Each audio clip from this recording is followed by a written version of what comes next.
Hello and welcome to the GDSLAB video tutorial 5.3.4 running a K0 consolidation test. In this session I will guide you through the setup and execution of a K0 consolidation test, covering key features and functionalities available in the test module. There are four types: a K0 using a ramp of radial stress with a direct radial transducer measurement.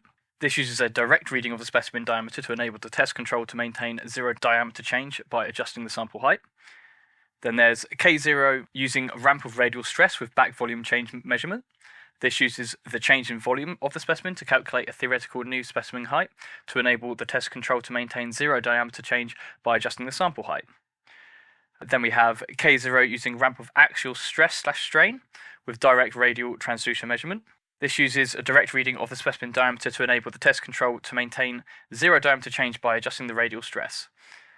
And then the last one, we have a K0 using a ramp of axial stress or strain with back volume change measurement.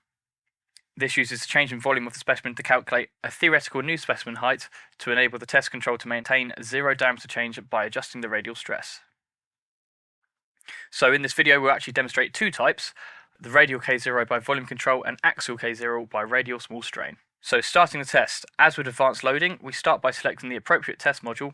Make sure you are on a new test and select K0 consolidation from the list of test types.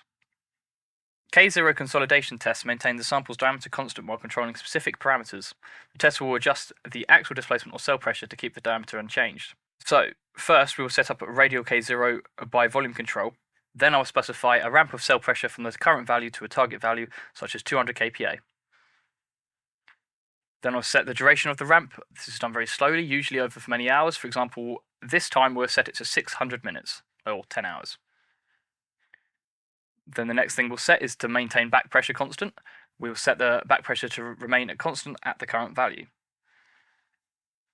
We also have optional termination conditions where we can specify any optional termination conditions if desired. And then we can go ahead and apply the settings at the top right.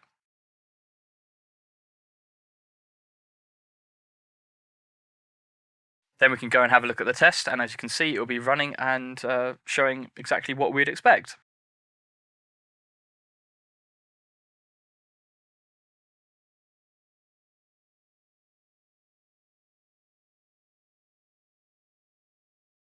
Next, we have the axial K0 by radial small strain test.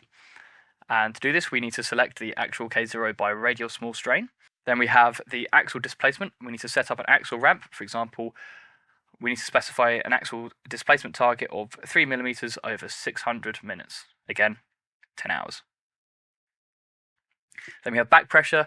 We can set the back pressure to remain at constant at the current value by clicking on the Use Initial Value button. And then we have additional parameters that we can set. We will need to define an initial K0 value for the soil, such as 0.6, which is a typical default value if no specific data is available. Then we need to set any optional control parameters like maximum access pore pressure limit. For example, we're going to set it at 50 kPa. Then we can apply the settings and start the test. And then as we can see, we should be able to see the actual ramp system controlling the cell pressure to maintain a diameter constant. So those are the two examples I've shown, and yeah, that's the end of the video. Thank you very much for watching. This has been setting up and running a K0 consolidation test. Thank you.